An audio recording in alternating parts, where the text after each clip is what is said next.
தொடர்ந்து நம்ம ஈரானுடைய நிலவரங்கள் பார்த்துட்டு இருக்கோம். இன்னைக்கு திங்கட்கிழமை வந்திருக்கக்கூடிய ரொம்ப முக்கியமான தகவலை பார்க்கணும். ஞாயிற்றுக்கிழமை நைட்டே வந்து பார்த்தீங்கன்னா இந்த ஒரு தகவல் தான் இப்போ என்ன ஆகிட்டு இருக்கு, பிரேக்கிங் நியூஸாக போயிட்டு இருக்கு. நைட் ஒரு 10 மணிக்கு இந்த ஒரு தகவல் வந்துச்சு. கேட்டுட்டு நானே ஷாக் ஆகிட்டேன்னு தான் சொல்லணும். இத்தனை நாளாக என்ன பிரச்சனைங்க, ஹார்மோஸை வந்து ஈரான் முற்றுகையிட்டு வச்சிருக்காங்க, அதை வந்து அவங்களுடைய கண்ட்ரோலில் வச்சிருக்காங்க, அதை க்ளோஸ் பண்ணி வச்சிருக்காங்க, அங்கே வரவங்கள்ட்ட காசு வாங்குறாங்க அப்படிங்கிறதான பிரச்சனை. இப்போ அமெரிக்கா என்ன சொல்லியிருக்குன்னா, நாங்கள் ஹார்மோஸை முற்றுகையிட போகிறோம்னு சொல்லியிருக்காங்க. நாங்க இப்ப ஹார்மோஸை க்ளோஸ் பண்ண போறோம் இருக்காங்க. அது வழியா கப்பல் வர்றதை விடமாட்டோம்னு சொல்லியிருக்காங்க.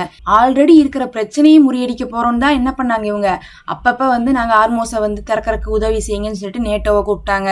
அதுக்கப்புறம் சமாதான பேச்சுவார்த்தையில கூட வந்து பாத்தீங்கன்னா ஹார்மோஸ்ல வந்து நீங்க வந்து பண வசூல் பண்ணக்கூடாது, அது இல்லாம ஹார்மோஸை திறந்து விட்டுணும்னு கேட்டாங்க. அதோட சேர்ந்து வந்து பார்த்தா அணு ஆயுதத்துக்கு தயாரித்து வச்சிருக்கக்கூடிய யுரேனியத்தை நீங்கள் ஒப்படைச்சிடணும்னு கேட்டாங்க. இது ரெண்டுக்குமே வந்து பார்த்தீங்கன்னா ஈரான் வந்து ஒத்துக்கவே இல்லை, அவங்க வெளியே வந்துட்டாங்க.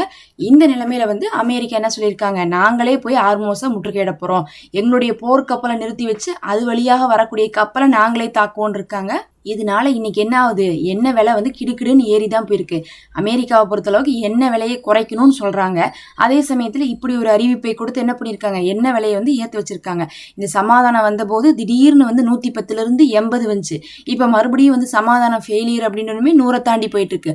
இதுல இந்த அறிவிப்பு வேற வந்தா இன்னும் வந்து என்ன ஆகும், எண்ணெய் விலை வந்து ஜாஸ்தி ஆகும். இதுல யாருக்கு நெருக்கடி இருக்குன்னு கேட்டீங்கன்னா அரபு நாடுகளுக்கு தான் நெருக்கடி இருக்கும். ஏன்னா இவங்க திரும்ப திரும்ப என்ன பண்ணிட்டு இருக்காங்கன்னா, அமெரிக்கா ரொம்ப வருஷமா, இன்னைக்கு நேரத்துலாம் இல்லை, ரொம்ப வருஷமா எண்ணெயை வந்து அரபு நாடுகள்ல இருந்து போய் எடுத்துட்டு வந்து அமெரிக்கால வந்து சேவ் பண்ணி வச்சுக்கிட்டாங்க.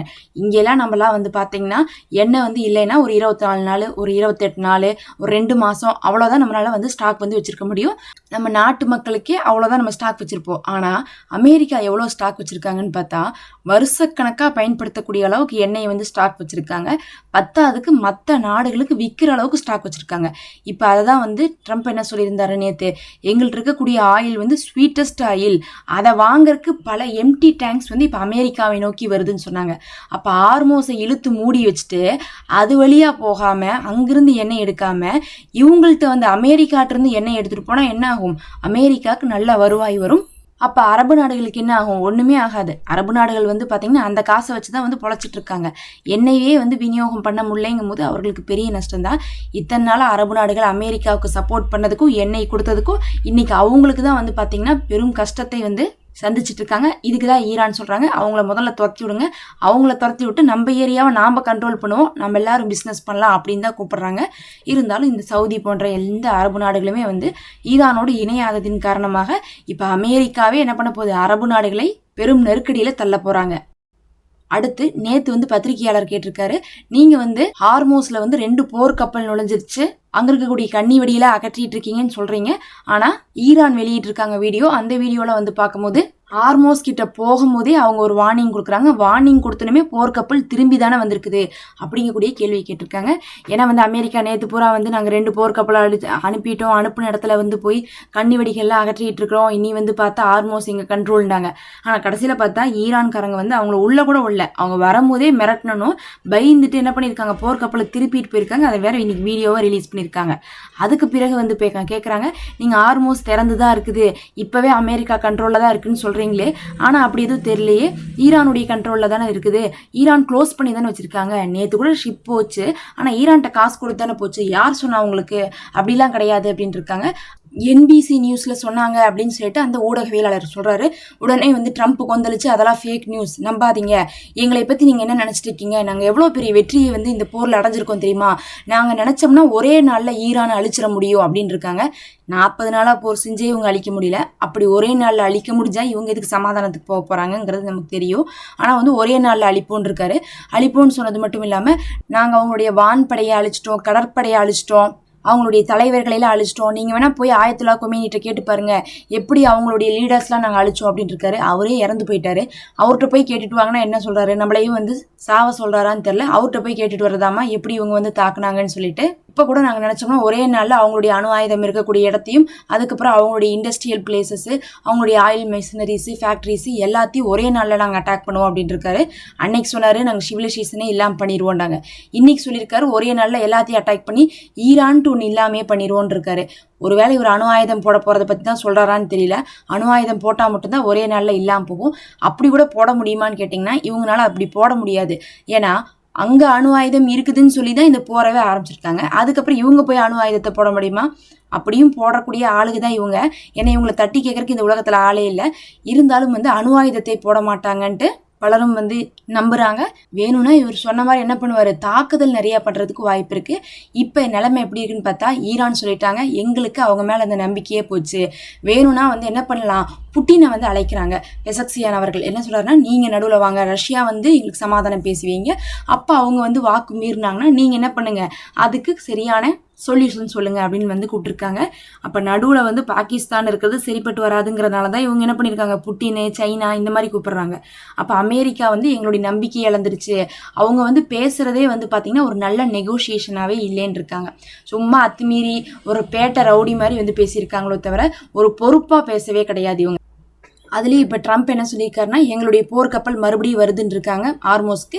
அதுக்கு தான் என்ன பண்ணியிருக்காங்கன்னா, இன்னைக்கு ஈரானு நீங்கள் ஆர்மோஸ்க்கு வந்தீங்கன்னா திரும்பி போக மாட்டேங்கன்னு சொல்லியிருக்காங்க. அது எங்கள் கடல் பகுதி, எங்கள் பகுதியை நீங்கள் முற்றுகையிடுறது அப்படிங்கிறது உங்களுக்கு அனுமதி இல்லை, நாங்கள் தாக்குவோன்னு இருக்காங்க. ஒருவேளை அமெரிக்கா கப்பலை அனுப்புனா ஈரான் தாக்குறதுக்கு தான் வாய்ப்பு இருக்குது. ஏன்னா நேற்று வரையும் சொல்லி அனுப்பிச்சிட்டாங்க. ஆனால் இன்னைக்கு பீஸ் டாக் முடிஞ்சிருச்சுல, அதனால தாக்குறதுக்கு தான் வாய்ப்பு இருக்குது. இவங்க என்ன சொல்கிறாங்கன்னா, காசு கட்டாமல் வாங்க அப்படிங்கிறாங்க. ஈரான் என்ன சொல்கிறாங்கன்னா, காசு கட்டினா தான் விடுவோங்கிறாங்க. அப்போ ஈரானுடைய ரோட் வழியாக போய் யாரெல்லாம் காசு கட்டிட்டு அந்த கப்பல்கள்லாம் வெளியே வருதோ அவங்க மேலே நாங்கள் தாக்குதல் செய்வோம் அப்படிங்கிறாங்க. அப்போ மொத்தத்தில் என்ன சொல்கிறாங்கன்னா, காசு கட்டினா அவங்க அடிப்பாங்க, காசு கட்டாட்டினா இவங்க அடிப்பாங்கன்னா கப்பலே வெளியே வரக்கூடாது அப்படிங்கிறது இப்போ அமெரிக்கா பிளான் பண்ணுது. அப்போ அமெரிக்காவுடைய எண்ணெய், அந்த ஸ்டாக் வச்சிருக்கக்கூடிய எண்ணெயெல்லாம் விற்கணுங்கிறதுக்காகவும் பல நாடுகள் எங்களை நோக்கி வந்துட்டு இருக்காங்கன்னு சொல்லும் போது இவர்களுடைய நோக்கம் என்னன்னா, ஆர்மோஸை திறக்கணுண்டோ இல்லை ஆர்மோஸில் காசு வாங்காமல் அனுப்பணுன்னோ நோக்கம் இல்லை. நீ காசு வாங்காத அப்படின்னு சொன்னால் ஈரான் கேட்க மாட்டாங்க, வாங்குவாங்க. அதவே சாக்கா வச்சு போர் பண்ணிடலான்னு சொல்லிட்டு தான் இப்போ அமெரிக்கா பார்த்துட்டு இருக்காங்க. அமெரிக்காவை பொறுத்தளவுக்கு அங்கிருந்து ஒரு கப்பல் கூட வெளியே வரக்கூடாதுங்கிறாங்க.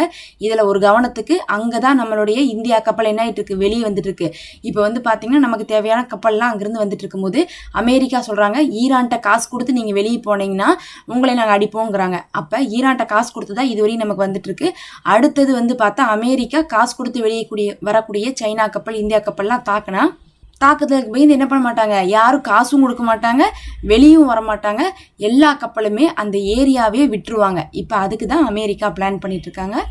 கடைசியாக பார்த்தீங்கன்னா லெபனானுடைய ஹிஸ்புல்லா கடுமையான தாக்குதலை பண்ணியிருக்காங்க. இப்போ தான் பார்த்தீங்கன்னா இஸ்ரேலை ஒத்துக்கிறாங்க. இப்படி ஒரு தாக்குதல் வரும்னு சொல்லிட்டு நாங்கள் எதிர்பார்க்கவே இல்லை. இது எல்லாத்துக்கும் காரணம் யாருன்னு பார்த்தா அங்கே இருக்கக்கூடிய ஆட்சியாளர்கள் தான். அவங்க தான் அந்த போராளிகளை கண்ட்ரோல் பண்ணல அப்படின்னு சொல்லியிருக்காங்க.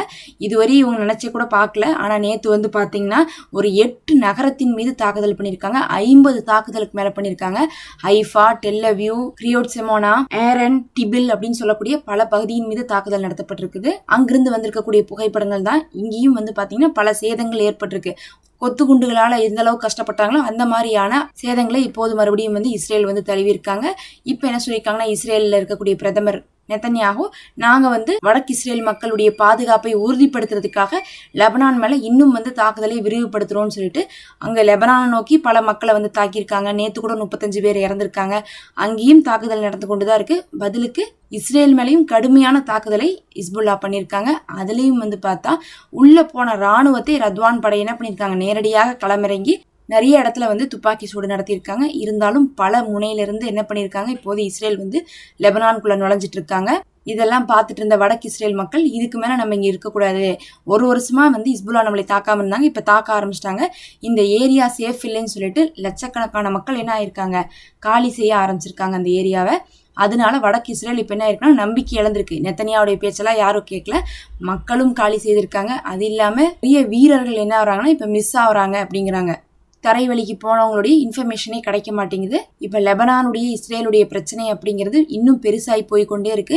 அதே சமயத்தில் லெபனானுடைய பிரசிடென்ட் வந்து இன்னைக்கு என்ன சொல்லியிருக்காருன்னு பார்த்தா அவுன் அவர்கள் வந்து சொல்லியிருக்காரு, அங்கே இருக்கக்கூடிய ஹிஸ்புல்லா அமைப்பை வந்து என்ன சொல்றாரு, முடக்கிடணுமாமா. அது மட்டும் இல்லாமல் நாம் ஏன் வந்து சண்டை போடணும், எதுக்கு நம்ம வந்து சவுத் லெபனானை காசா மாதிரி ஆக்கணும், இதுதான் சரியான நேரம், நம்ம நெகோசியேஷனுக்கு போயிடலாம் இஸ்ரேல்கிட்ட அப்படின்னு சொல்லியிருக்காரு. சொன்னது மட்டும் இல்லாமல் அவங்கள அந்த போராளிகள் குழுவை வந்து தடை செஞ்சிடலாம் அப்படிங்கிற மாதிரி சொல்லும் போது இன்னைக்கு வந்து இந்த ஹிஸ்புல்லா அமைப்பு என்ன சொல்லியிருக்காங்கன்னா, அந்த அவுன் அவர்களை பார்த்து அத்தனை தலைவர்களையும் நாங்கள் அழிச்சிருவோம், நாங்கள் வேண்டான்னு சொல்லிட்டு தான் விட்டு வச்சிருக்கோம், இப்போதைக்கு போய் இஸ்ரேல்கிட்ட சமாதானம் பேசுகிறேன்னு சொல்லிட்டு நம்மளுடைய உரிமைகளை விட்டு கொடுத்துட்டு வர்றது, எங்களை வந்து அழிக்கலான்னு நினைக்கிறது கனவுல கூட நினச்சி பார்த்துறாதீங்கன்னு சொல்லிட்டு இன்னைக்கு ஹிஸ்புல்லா என்ன பண்ணியிருக்காங்க, அங்கே இருக்கக்கூடிய பிரசிடென்ட்டவே வந்து மிரட்டியிருக்காங்க. பொறுத்திருந்து பார்க்கலாம். இதெல்லாம் தான் இப்போ வந்து முக்கியமான தகவல்.